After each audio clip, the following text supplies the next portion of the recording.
아이를 낳게 되면 어느 정도 크게 되면 말을 가르치고요. 말을 가르치고 조금 더 있다가 글을 읽을 수 있도록 글도 가르칩니다. 글을 깨우치게 되면 조금 더 나가서 부모가 하는 게 이 아이가 계산을 좀 잘 알려고 더하기 빼기를 가르치게 됩니다. 어떤 어머니가 이제 아이에게 더하기를 가르쳐드리겠습니다. 엄마가 너에게 사탕을 2개 주고 아빠가 너에게 사탕을 3개 줬어. 그러면 너의 손에 몇 개 사탕이 있지라고 물었습니다. 아이가 떳떳하게 대답합니다. 4개로라고 대답을 했습니다. 어머니의 가슴이 갑자기 쿵덕쿵덕 뛰면서 얘가 비정상인가 정상인가 하면서 다시 물었습니다. 아니지, 잘 생각해봐.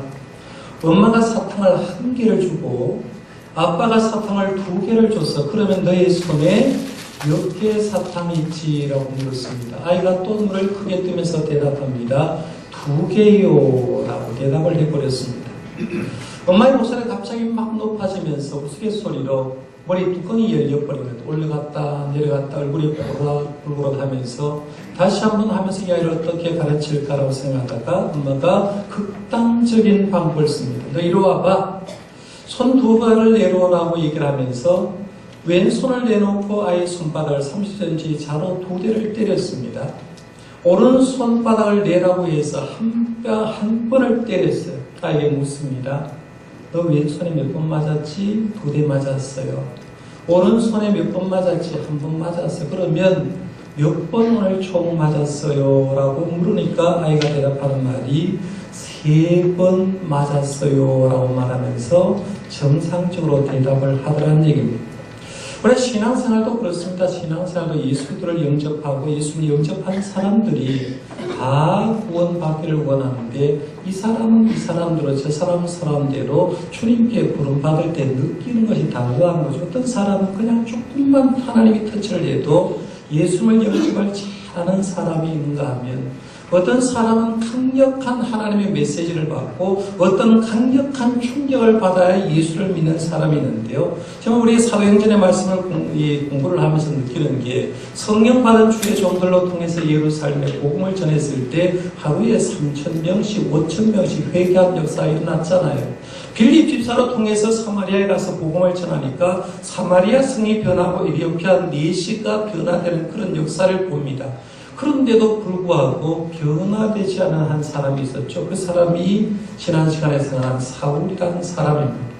당대의 가장 지성인이라고 얘기했던 이 사울은 예수님을 자기가 아무리 생각해도 예수는 가짜입니다. 그러니까 예수를 믿는다고 얘기하는 사람들도 어리석기 짝이 없으니까 예수 믿는 사람들을 박해하는 데 앞장섭니다. 스데반을 죽이는 데 앞장섰고 그리고 예수를 믿는 사람들을 핍박하는 데 앞장섰는데 심지어는 다메섹에까지 사람이 가서 그 다메섹에 있는 예수 믿는 사람을 잡아 올려고 다메섹까지 가는 공문을 받고 다메섹에 가게 되죠. 결국에는 다메섹에 가까이 있을 때 부활하신 예수를 만나 주셨습니다. 사울에게 부활하신 예수님이 이렇게 말했죠. 지난 시간 생각하는 말씀에 보면 4절에 사울아 사울아 네가 어찌 나를 박해하느냐 했고요. 5절에 보면 나는 네가 박해하는 예수라고 했고 6절에 보면 너는 일어나 시내로 들어가라 네가 행할 것을 내게 이를 자가 있느니라 라고 얘기합니다.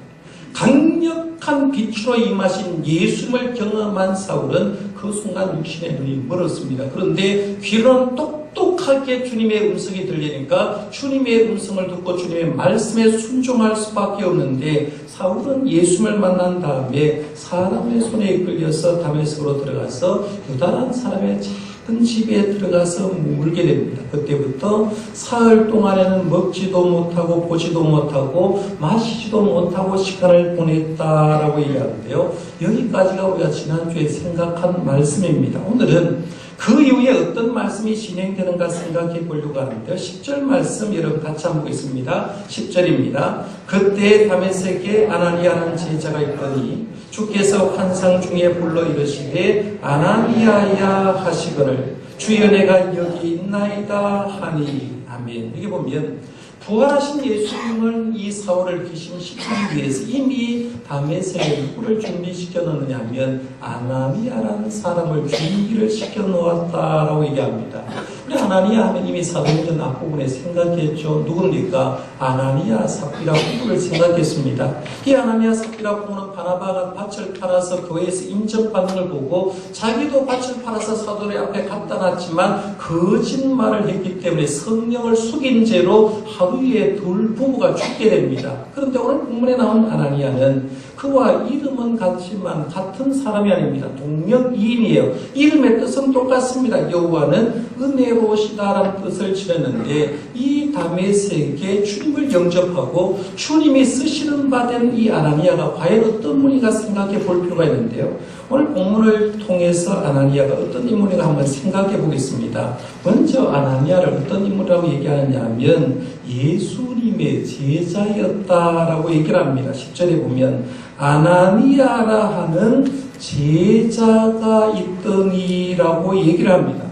오늘 본문 말씀에 보면 초대교회 공동체 안에 있었던 호칭 세 가지가 나옵니다. 10절 말씀에 보면 제자란 말이 나오고요. 13절 말씀에 보면 성도란 말이 나오고 17절 말씀에 보면 형제란 말이 나옵니다. 지금도 여러분 교회 공동체 안에서 여러분이 교회 오시면 성도님이라고 얘기하잖아요. 지금도 교회에 오면 우리 청년들 같은 경우에는 형제님, 자매님 얘기합니다. 지금도 교회 안에 있는 호칭을 그대로 쓰는데요. 끝에서부터 좀 설명하면 17절에 형제라고 얘기하는데 보통 우리가 형제는 부모의 피를 물려받은 사람을 형제라고 얘기합니다. 형님, 동생 얘기하는데요. 교회에서 형제란 말은 예수의 피로 하나가 된 사람, 신앙으로 하나가 된 사람을 형제라고 얘기합니다. 우리 모두가 예수님의 보혈의 피로 하나 된 사람이기 때문에 형제님, 자매님 얘기할 수가 있는 거예요. 그 다음에 13절에 성도란 말이 나오는데요. 그래 이제 교회도 성도라고 말을 하는데 이 성도에 깊이 들어가면 무슨 뜻이 있느냐 하면 한쪽을 결별하고 다른 쪽과 교제한다라는 그런 뜻을 주고 있습니다. 그러니까 성도는 내가 세상과 결별하고 거룩한 주님과 교제하는 사람을 일컬어서 성도라고 얘기합니다. 그냥 교회 그냥 오는 사람요. 교회 처음 나온 사람을 성도라고 부르는 게 아니라 이미 세상과 결별하고 거룩한 주님과 교제하고 동행하는 사람 모두가 성도라는 거죠. 그러니까 목사도 성도고 일반 교회 처음 나온 분들도 성도라고 얘기할 수 있죠. 그 다음에 제자라는 말을 했는데요. 제자는 배운다라는 뜻을 지니고 있습니다. 스승을 배우는 사람, 조금 더 얘기하면 스승 대신 예수님을 배우는 사람을 제자라고 볼 수가 있습니다. 그런데 오늘 본문에 보면 아나니아를 소개하면서 이 아나니아는 제자라고 얘기합니다. 예수님의 제자였다고 하는데요. 언제 제자가 되는지 알 수가 없습니다. 그래서 추정하기는 예수님과 도노와 시돈과 빌보 가이사라 지경을 전도하실 때 그때 예수를 믿고 다메섹으로 가지 않았을까? 혹은 예루살렘에 성령 강림이 임할 때 그 예루살렘에 왔다가 예수를 믿고 가이사라 이 다메섹에 간 사람이라고 볼 수 있는데 중요한 건 이미 아나니아는 예수님의 제자였다는 거예요. 두 번째 아나니아는 기도하는 사람이었습니다. 그걸 어떻게 알 수가 있느냐 하면 10절 말씀해 보세요. 그게 보면 주께서 환상 중에 불러 이르시되라고 얘기하면서 예수는 환상 가운데 아나니아를 불러서 아나니아에게 말씀을 하고 있는 걸 보게 됩니다. 여러분 성경을 읽어보면요. 주위의 종들이 환상 보는 경험을 많이 합니다. 그런데요. 환상은 잠을 자면서 보는 걸 환상이라고 얘기하지 않습니다. 대화를 하면서 환상 절대로 볼 수가 없습니다. 길을 가다가 혼자 조용한 생각을 하는데 혼자 명상을 하면서 환상 본 적이 없다는 거예요. 성경의 인물들은 대부분 환상을 볼 때 뭘 하다가 환상을 보느냐 하면 기도하는 가운데 환상을 보는 겁니다. 오늘 말씀에 이어서 10장 말씀에 보면 가이사라에 있는 고넬료도 환상을 보고요. 요파에 있었던 베드로도 환상을 보는데 둘의 공통점이 뭐냐면 기도하는 시간에 기도하다가 똑같이 환상을 보는 걸 보게 됩니다. 저는 이 환상 얘기하면 저도 할 말이 있는 사람입니다. 왜냐하면 지금부터 딱 30년 됐네요. 1987년도 제가 신학교 처음 들어갔습니다. 신학교 들어갈 때 사실은 좀 자신이 있었어요. 왜냐하면 저 모태신앙이거든요. 저희 아버님 전도사님 생활하셨기 때문에 어릴 때부터 누구보다도 설교도 많이 들었고 성경을 봤다라고 생각하고 신학교에 들어가서 성경에만큼은 저는 자신 있다고 생각하고 들어갔는데 들어가서 성경을 보니까 이 성경이 안 보여지는 겁니다. 여러분 그렇지 않습니까? 지금 여러분 와가지고 성경을 펼쳐놓았는데 성경은 성경인데 이 성경에서 하나님의 음성을 듣는다고 얘기하잖아요. 주님의 말씀을 듣는다고 하는데 주님의 말씀이 보여지질 않는 겁니다. 그러니까 신학교에 하나님이 일을 하겠다고 제가 들어갔는데 얼마나 답답하겠습니까? 그러니까 첫째로 신학교에 들어가서 기도 제목을 삼은 게 뭐냐면 하나님 저에게 영의 눈을 떠지게 해주시고 정의 눈을 떠지게 해서 말씀을 좀 보게 해달라고 말씀을 볼 수 있는 영의 눈을 뜨게 해달라고 그런 마음속에 마음이 들어서 40일 동안 작전 기도를 제 스스로를 한 거예요. 신학교에는 새벽 기도를 이제 인도를 하는데요. 그 새벽 기도 갈 때도 있었지만 일반 교회 예배당에 가서 새벽 기도를 할 때도 많았는데 한 40일 작전하고 하나님 영의 눈을 뜨게 해주셔서 말씀 볼 수 있게 해달라고 간절히 기도했습니다. 40일 작정하고 40일 거의 다 되었을 때 어느 날 새벽 기도를 하고 개인 기도를 하는데요. 신학교 기도실에서 기도를 하는데 무릎을 꿇고 간절히 기도하는데 기도 제목 딱 하나입니다. 하나님 영의 눈을 뜨게 해주셔서 말씀을 좀 보게 해달라고 간절한 마음으로 기도하는데 기도하는 가운데 제 눈에 분명히 눈 감고 기도합니다. 눈 감고 기도하는데 마치 대형 영화관에 있는 하얀 스크린 같은 것이 제 앞에 보이는 겁니다. 눈은 감았어요. 눈을 감았는데 환하게 보이는데 자세히 그 화면 스크린에 보니까 누가 있느냐 하면 기도하고 있는 저의 모습이 보여지는 거죠. 두 사람이 동시에 보여지는 겁니다. 기도하는 제가 여기 무릎을 꿇고 있고 화면 속에는 제 영적인 모습을 보여주는 저의 모습이 있는 거예요. 저의 모습이 있어서 기도하면서 아 하나님이 직감적으로 오늘 뭔가 응답을 주시는구나 생각하고 바라봤는데 화면 속에 스크린 속에 있는 제 얼굴에 보니까 눈이 감겨져 있는 맹일이었습니다. 제 스스로 기도하면서 내 영적인 모습을 보여주고 있구나라고 생각하고 그 순간 계속해서 기도합니다. 하나님 영의 눈을 뜨게 해주셔서 말씀을 좀 보게 해달라고 간절하게 부르시는데 화면 속에 있는 제 얼굴에 눈이 서서히 떠지는 거예요. 서서히 떠지다가 마지막에 밝게 큰 눈이 떠지는데요. 지금은 제 눈이 적지만요. 화면 속의 눈은 굉장히 크게 떠졌습니다. 직감적으로 하나님 내 기도 들으셔서 감사합니다 라고 말하면서 환상을 그때 처음 했습니다. 신학교 그래서 1학년 때 환상을 처음 하고 그날 새벽 기도를 마감하고 기숙사로 와서 성경을 보는데요. 성경이 어제까지 봤던 성경하고 오늘 보는 성경이 왜 그렇게 다른지 모르겠어요. 시편 기자는 성경 말씀을 꿀과 송이꿀보다 더 달다고 얘기를 했는데 그날부터 성경을 보는데 성경이 어떻게 그리 단지 성경이 얼마나 그렇게 좋은지 제가 가끔씩 성도님과 대화를 하다 보면요 잠안 오면 성경 읽으라라고 가끔씩 얘기하는 사람이 있어요. 제일 미워하는 사람입니다. 왜냐하면요 우리가 부모가 말할 때도 잘 수가 없거든요. 그런데 하나님의 말씀 읽으면서 잠하고도 성경 읽어라 그러면 잠올 거다라고 얘기하면 얼마나 영적으로 못 깨었으면 저런 말을 할까 싶을 때가 있는데요. 그날부터 성경을 읽는데 성경이 너무 재미있는 거예요. 아침에 눈을 뜨고 새벽 기도를 하고 그때 성경을 읽는데 구약을 20장씩 읽었습니다. 창세기 1장, 2장, 3장에서 20장까지 읽고요. 저녁에 자기 전에는 신약 성경을 읽었는데 신약을 20장을 읽는 거예요. 보통 성경은요 10장을 통독해서 소리를 내서 읽으면 1시간 정도가 걸립니다. 그러니까 그때 하루에 40장을 읽고 4시간을 성경을 읽었는데 너무너무 재미있는 거예요.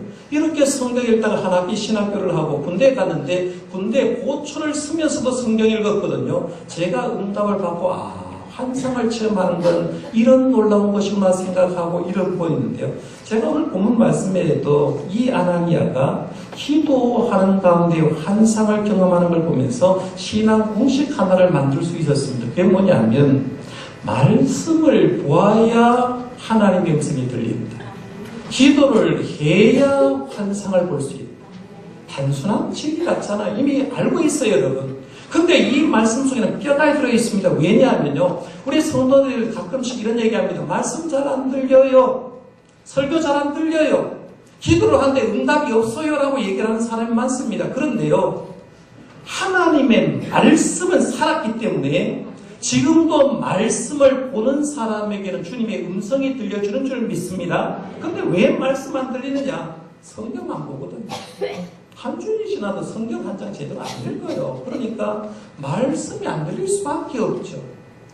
기도를 하면 하나님이 환상도 보여주고 방언도 하고 응답이 떨어지는데 기도를 하지 않으니까 환상도 경험하지 못하고 방언도 받지 못하고 응답을 못 받는 거예요. 그러니까 말씀을 보아야 하나님의 음성이 들리고 기도를 해야 환상을 볼 수가 있다는 얘기입니다. 저는 바라기는요, 우리 성도님들이 안 들린다, 기도 응답 못 받았다가 아니라 내 삶의 환경에서 하루에 5분이라도, 하루에 한 장이라도 성경 말씀을 보고 하나님의 음성 들으시고요, 기도를 하고 응답받는 생활을 할 수 있기를 바랍니다. 내가 어떻게 하냐가 중요한 거예요. 근데 오늘 본문 말씀이 아나니아는 기도하다가 환상을 받습니다. 그러니까 아나니아는 기도하는 사람이었다는 겁니다. 그 다음에 세 번째는 아나니아는 칭찬 듣는 사람이었습니다. 오늘 본문 말씀에 나오지 않지만 이 사도 바울이 설교를 나중에 하면서 다시 자기 체험 얘기를 하는 사도행전 22장 12절에 보면 아나니아에 대해서 이런 얘기를 합니다. 율법에 따라 경건한 사람으로 거기 사는 모든 유대인들에게 칭찬 듣는 아나니아라고 얘기를 합니다. 여기 보면 기독교로 개종하기 전에 아나니아는 유대 율법주의자 유대교인이었는데 말씀 따라 살고 바르게 사니까 사람들의 입에서 그 사람을 칭찬했다라고. 그런데 사도행전의 앞부분에 생각한 대로 평신도 지도자 7명을 선택한 그 기준의 마지막 기준이 칭찬 듣는 사람 7을 선택하라고 했거든요. 칭찬 듣는 거 굉장히 중요합니다만 사실은요, 그렇게 쉽지는 않습니다. 왜냐하면요, 우리가 신앙생활을 지금 여러분이 하는 게 전부 다 누구 기준으로 하느냐 하면 자기 기준으로 합니다. 어떤 사람은 진짜 바르게 잘하는 사람이었어요. 바르게 잘하는 사람은요, 누구부터 인정하느냐 하면 가족부터 인정합니다. 아, 우리 남편, 우리 아버지 이런 대단해라고 인정합니다. 그러면 친척들도 인정하게 되고요, 후여 식구들도 인정합니다. 교우들도 인정합니다. 저 집사님 같으면 너무너무 훌륭해라고 얘기를 합니다. 옆에서 막 칭찬하는 사람이 있어요. 그런데 반대로 자기는 완벽하게 한다고 얘기를 합니다. 자기는 우리 교회에서 신앙생활을 가장 잘한다고 얘기를 하는데 주변의 사람들 입에서는 칭찬이 안 나옵니다. 가족들의 입에서 말로만 그러지. 식구들의 입에서, 구역 식구들에 있어 아이고 집사님 아직 멀었어. 더해보면 저 사람은 껍데기만 저렇게 하지 진짜는 아니야 라고만 하면서 사람의 입에서 칭찬이 안 나가는 성도가 있다는 거죠. 여러분 스스로가 어떤 존재인가 생각해 봐야 돼요. 내가 믿음 생활하면서요, 사람에게 칭찬받는 건 곧 하나님께 인정받았기 때문에 그런 거예요. 근데 오늘 본문 말씀에 보면 아나니아는 사람에게 칭찬 듣는 사람이었다는 겁니다. 이렇게 아나니아는 예수님의 제자였고 기도하는 자였고 칭찬받는 사람이니까 부활하신 주님이 사울을 하나님의 사람으로 쓸 때 누구를 사용하느냐 하면 아나니아를 사용하는 거죠. 아나니아를 불러서 얘기합니다. 11절 12절로 이제 한번 가보겠습니다. 읽어보겠습니다. 시작. 주께서 이르시되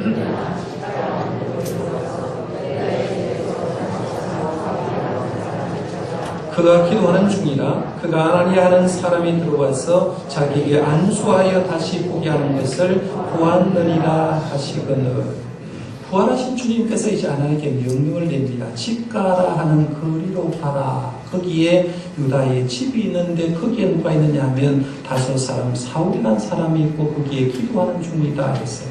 다메섹 성읍 동문으로부터 성까지 쭉 있는 거리가 직선거리라는 거예요. 직선거리이기 때문에 집가, 마치 동대구에서 우리 교회까지 오는 데가 직선도로가 되어 있는 것처럼 그런 한 2km 정도 되는 그런 도로가 있다는 거죠. 그 옆에 유다의 집이 있는데 거기에 사울이 있으니까 찾아봐라 라고 얘기를 합니다. 그리고 사울 역시 지금 기도하는 가운데 네가 들어와서 안수해 주는 걸 봤다라고 얘기를 합니다. 환상을 통해서 주님의 말씀 들은 아나니아가 대답을 이렇게 합니다. 13절 14절 제가 한번 읽어볼게요. 아나니아가 대답하되 주여 이 사람에 대하여 내가 여러 사람에게 듣사온즉 그가 예루살렘에서 주의 성도에게 적지 않은 해를 끼쳤다 하더니 여기서도 주의 이름을 부르는 모든 사람을 결박할 권한을 대제사장들에게 받았나이다 하거늘 했습니다. 생각해봐요. 사울이 지금 다메섹에 왜 왔습니까? 왜 오게 되었습니까?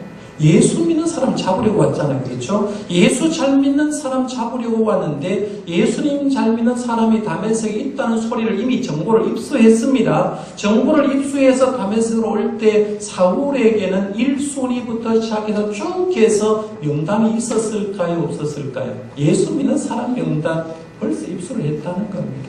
그러면 예수 믿는 사람 명단 다메섹에서 입수했을 때 예수님의 제자였고 기도하는 사람이고 칭찬받았던 예수님께서 쓰시는 아나니아는 몇 번째 사람이었을까요? 호나마나죠. 첫 번째 사람일 거예요. 체포 대상 1호 누구? 아나니아인 거죠. 아나니아를 첫 번째 체포 대상인데 그 아나니아에게 부활하신 주님이 나타나서 하는 말이 뭐냐면 사울에게 가봐라. 아나니아가 대답할 수밖에 없죠. 사울이 이런 사람인데요. 하바리오 말하면 주님, 나 가고 싶지 않은데요. 라고 얘기를 합니다. 주님은 그러나 아나니아를 봐주지 않죠. 15절에 보면 아나니아에게 가줄래? 부탁한다는 부탁조로 얘기하지 않고 명령을 내립니다. 가라라고 했어요. 15절, 16절 주님의 명령이 아나니아에 떨어진 한번 보겠습니다. 15절, 16절입니다. 시작. 주께서 이르시되 가라. 이 사람은 내 이름을 이방인과 임금들과 이스라엘 자손에게 전하기 위하여 택한 나의 그릇이라. 그가 내 이름을 위하여 얼마나 고난을 받아야 할 것을 내가 그에게 보이리라 하시니. 아멘. 지난주에 살펴본 부활하신 예수님이 사울에게 6절에 이런 말했죠. 네가 행할 것을 내게 이를 자가 있느니라 라고 했습니다.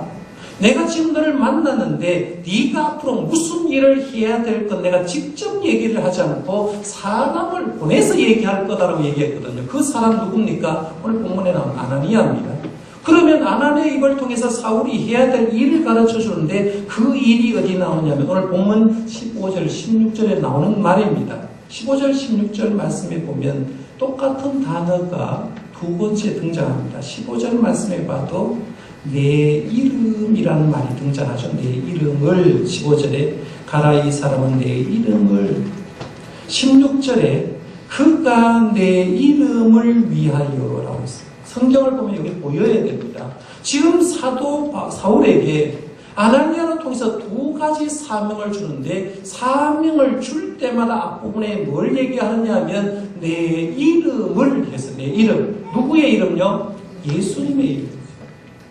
우리가 예수님을 믿기 전과 믿은 후의 차이는 뭐냐면 믿기 전에 내 이름으로 합니다. 나의 이름. 그런데 예수를 딱 믿는 순간 누구를 위해서 살게 되느냐 하면 예수님의 이름을 위해서 사는 거죠. 예수님의 이름이 곧 뭘 얘기합니까? 복음을 얘기하는 거죠. 주님이 우리를 구원해 주셨고 주님이 우리에게 복음이 된다라는 그 얘기를 하는 겁니다. 내 이름을. 그러고 나서 이제 사명을 주는데 15절에 한번 보세요. 두 가지 사명을 줍니다. 이방인과 임금들과 이스라엘 자손에게 복음을 전파하는 선교사의 사명을 준다. 선교해라. 누구에게? 이방인과 임금과 이스라엘 자손에게 선교해라. 선교사의 사명을 줬어요. 16절에 보면 고난을 당한다 했어요. 얼마나 고난을 받아야 할 것을 그가 그에게 보이셨다라고 하는데요. 그런데 사도 바울이 왜 선교까지 고난당할 수 있었느냐 하면 사명받을 때 내 길은 고난당한 길을 알았기 때문에 그걸 가는 거죠. 사울은 나라를 통해서 이 두 가지 사명을 받고 사실은 최선을 다하는데요. 아나니아가 이제 주님의 명령을 받고 즉시 순종합니다. 17절, 19절 또 같이 한번 읽어볼까요? 17절에서 19절입니다. 시작. 아나니아가 떠나 그 집에 들어갔어. 그에게 안수하여 이르되 형제 사울아 주 곧 내가 오는 길에서 나타나셨던 예수께서 나를 보내어 너로 다시 보게 하시고 성령으로 충만하게 하신다. 즉시 사울의 눈에서 비늘 같은 것이 벗겨져 다시 보게 된지라. 일어나 세례를 받고 음식을 먹음에 강건하여지니라. 아나니아는 주님의 말씀에 순종해서 사울의 집으로 가서 사울에게 안수를 했다라고 얘기합니다. 그러면서 자초지종을 쭉 얘기를 하는데 사울을 뭐라고 부르냐 하면 뭐라고 불렀습니까? 형제 사울아. 형제 사울아. 사실은요, 아나니아에게 사울은 형제가 될 수 없는 사람입니다. 왜? 날 잡으러 오는 사람 아닙니까? 그러면 요즘 세상 말로 하면 원수죠. 그렇죠? 원수도 그런 원수가 없는 겁니다. 그러면 인간적인 마음으로 부르면 이런 거죠. 원수야! 이 원수 사울아라고 얘기해야 되는데 부활하신 예수님이 사울을 만나서 콜링을 했거든요. 그러니까 같은 형제가 되었습니다. 예수를 믿고 예수의 피로 하나가 되었고 신앙으로 하나 되었기 때문에 사울은 이 사울을 부를 때 형제 사울아라고 얘기합니다.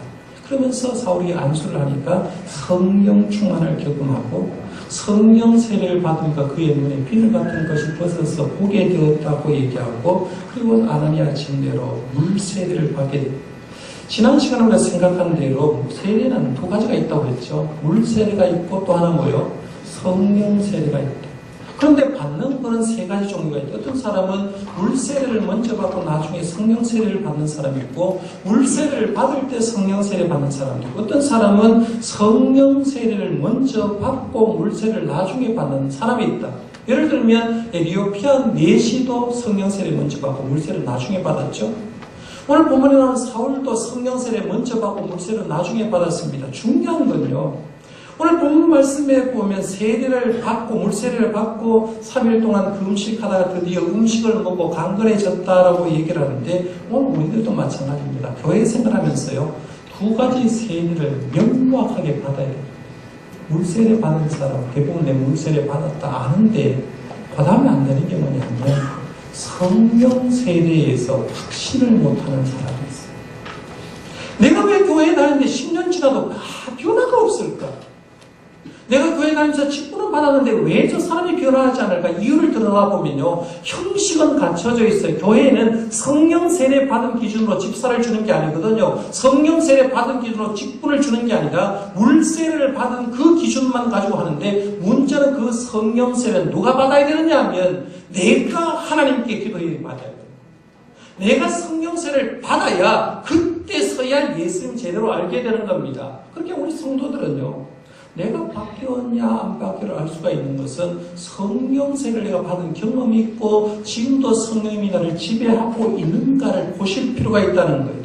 오늘 본문 말씀에 한번 보세요. 19절 중반부터 20절까지를 보면 물세례 성령 받은 사울이 이제 변화되는 그런 모습을 보여줍니다. 19절 중반절부터 한번 끝까지입니다. 마지막 부분이니까 같이 한번 읽어봅니다. 시작. 사울이 다메섹에 있는 제자들과 함께 며칠 있을새 즉시로 각 회당에서 예수가 하나님의 아들이심을 전파하니 듣는 사람이 다 놀라 말하되 이 사람이 예루살렘에서 이 이름을 부르는 사람을 멸하던 자가 아니냐. 여기 온 것도 그들을 결박하여 대제사장들에 끌어가고자 함이 아니냐 하더라. 사울은 힘을 더 얻어 예수들을 증언하여 다메섹에 사는 유대인들을 당혹하게 하니라 했습니다. 놀라운 말씀이에요. 사실은요. 사울이 아나니아에게 안수받은 것은 사울이 예수를 만나고 며칠째 안수를 받았죠? 3일째.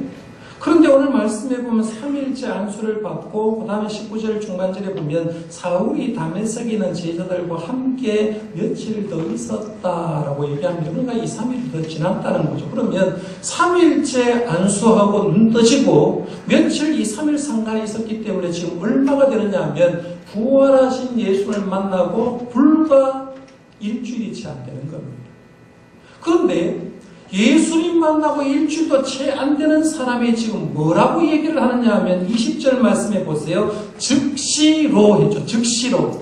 내가 부활하신 예수님 만나고 즉시로 각 회당에 들어가서 뭐라고 얘기하느냐 하면 예수가 하나님의 아들이시다라고 전도하기 시작했다라고.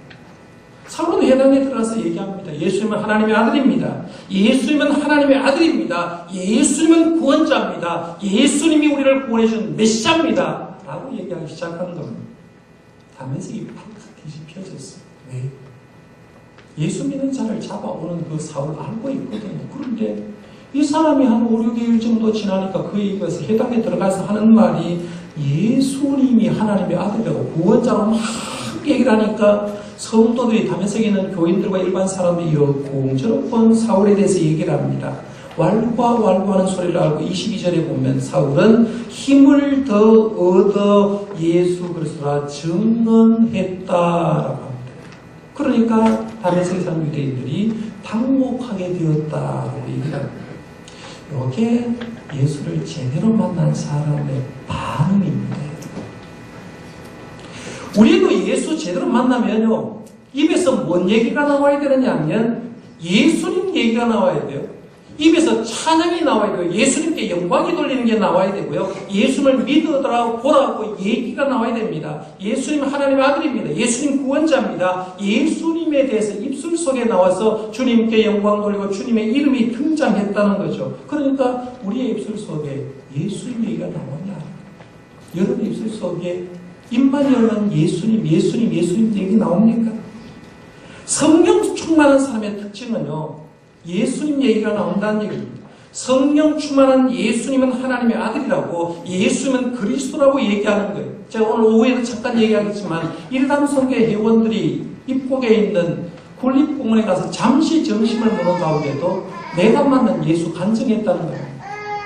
우리가 신앙생활 하면서 입에서 나와야 될 게 뭐냐면, 예수님의 이름이 나와야 내가 성령 충만한 사람인 줄 믿으시길 바랍니다. 오늘 말씀에서 우리는 이 말씀을 쭉 보면서 느끼는 게, 아나니아를 위해서, 사울을 위해서 아나니아를 준비시켰고, 그로 통해서 사울이 회복되는데 입을 열어서 벌써 주님의 이름을 증거했다라고 하는데, 오늘 우리 입술 속에도 주님을 찬양하고 주님의 이름을 자신있게 증거할 수 있는 저와 여러분들 되시기를 바랍니다. 기도하겠습니다.